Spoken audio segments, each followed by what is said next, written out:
ഇന്ന് ഭൂരിഭാഗം ആൾക്കാരും ഫേസ് ചെയ്യുന്ന ഏറ്റവും പ്രധാനപ്പെട്ട പ്രശ്നമാണ് ഗട്ട് ഹെൽത്ത് റിലേറ്റഡ് ഇഷ്യൂസ്. അതായത് കുടലിന്റെ ആരോഗ്യക്കുറവ് അല്ലെങ്കിൽ കുടൽ റിലേറ്റഡ് ആയിട്ടുള്ള ഇഷ്യൂസ് കൂടുതലായിട്ട് കാണും. പക്ഷെ നമ്മളിത് കൂടിയ മുന്തിയ സ്റ്റേജിൽ എത്തുമ്പോൾ മാത്രമാണ്, അതായത് കോംപ്ലിക്കേറ്റഡ് സ്റ്റേജിൽ എത്തുമ്പോൾ മാത്രമാണ് നമ്മൾ ഇതിനെ തിരിച്ചറിയുന്നത്. ഇതിന്റെ നേരിയ സിംറ്റംസും കാര്യങ്ങളൊക്കെ നമ്മൾ പൊതുവെ ഇഗ്നോർ ചെയ്യാണ് പതിവ്.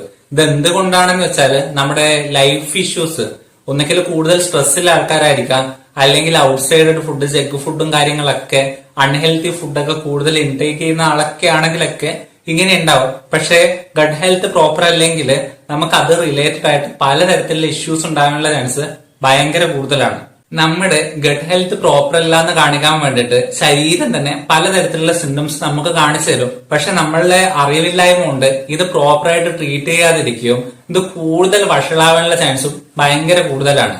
ഇതിന്റെ ഏറ്റവും പ്രധാനപ്പെട്ട സിംറ്റം എന്ന് പറയുന്നത് നമ്മുടെ വയറ്റില് ഗ്യാസ് കയറി നിൽക്കുന്നത് പോലുള്ള ഒരു ടെൻഡൻസി ഉണ്ടാവുക.